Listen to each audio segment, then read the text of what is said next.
20 years ago, while every other country began to make major technological advancements, South Africa was still facing the unfair reality of apartheid. Apartheid was a policy of segregation or discrimination on the grounds of race. Europeans first colonized South Africa in the 17th century, but apartheid first established in 1948. Multiple laws restricting the daily life of non-white individuals started to develop in the 50s. While the ultimate outcomes of apartheid changed South Africa, it did not emerge from the racial segregation as a unified country. Although life for non-white individuals under apartheid was cruel and unfair, they fought for their rights. Schools, hospitals, and even transportations were separated by race. Non-whites were removed from their homes, jobs, and even personal relationships. The state under apartheid suppressed anyone who chose to speak out on these new laws. By this time, life in South Africa became a lot worse than before. Widespread crime, corruption, and poverty swept the country. The media showed the country as a land torn apart by its own means. Separation between races became more segregated when 4 subcategories of race were added: white, black, colored, and Indian. Social, residential, and economic segregation was solely based on what race you belonged to.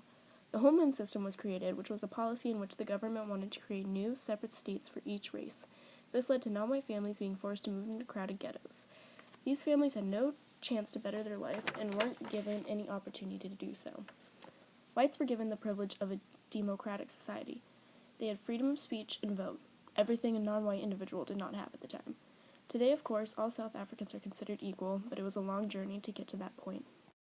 While the apartheid damaged their economy greatly, South Africa did not emerge as strong as a country as they had hoped. Before apartheid, South Africa was an almost bankrupt state with a very weak economic system. Today, while South Africa is the most powerful sub-Saharan country, their economy is still in the process of rebuilding. Their gross domestic product had tripled to $400 billion, and their foreign exchange increased from $3 billion to $50 billion. Post-apartheid made for a growing middle class, something that South Africa hadn't seen before. This gave for an increased salary for employed individuals, social welfare to those who were underprivileged, and accessible healthcare and social security networks.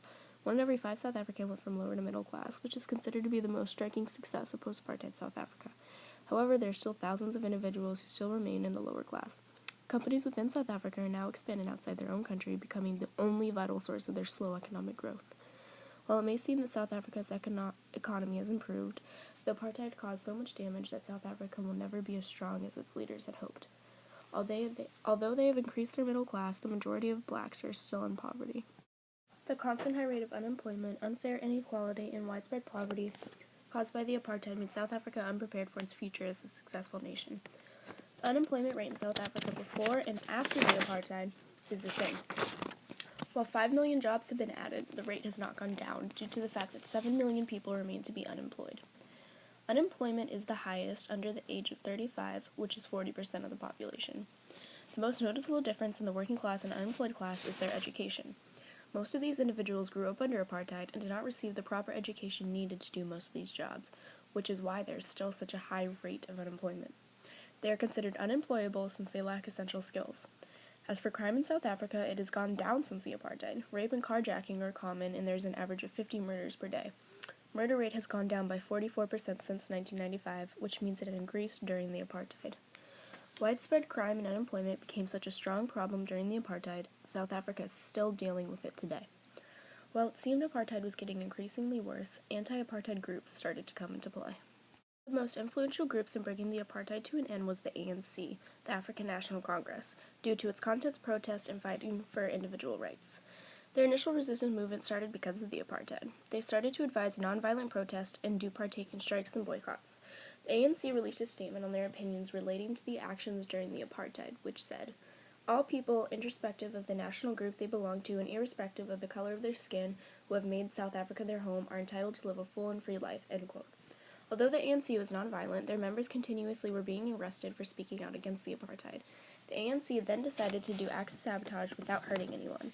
They destroyed military buildings, transportation, and power plants, hoping to get their message across. Nelson Mandela, who was an important figure within the apartheid, he was also a part of the ANC, was known all over the world for his actions to bring an end to apartheid. When he was in prison, almost everyone thought it was unjust to put him in prison for trying to help his people. Violence went crazy in South Africa, and eventually the government had no choice but to free Mandela, and ultimately led to an end of the apartheid. ANC has to do with the legacies of apartheid for many reasons, which is why this paragraph was very important. They were the most influential part in bringing the apartheid to an end. Without their constant protests and peace rallies, the apartheid and its consequences might still be going on today. Telling how the apartheid ended here instead of earlier in this documentary is a good wrap-up to how the apartheid itself came to an end. Overall, the apartheid was a major setback in South Africa's history. It ultimately made their economy worse, widespread poverty worse than it was before during apartheid, unemployment at an all-time high, and crime a daily occurrence.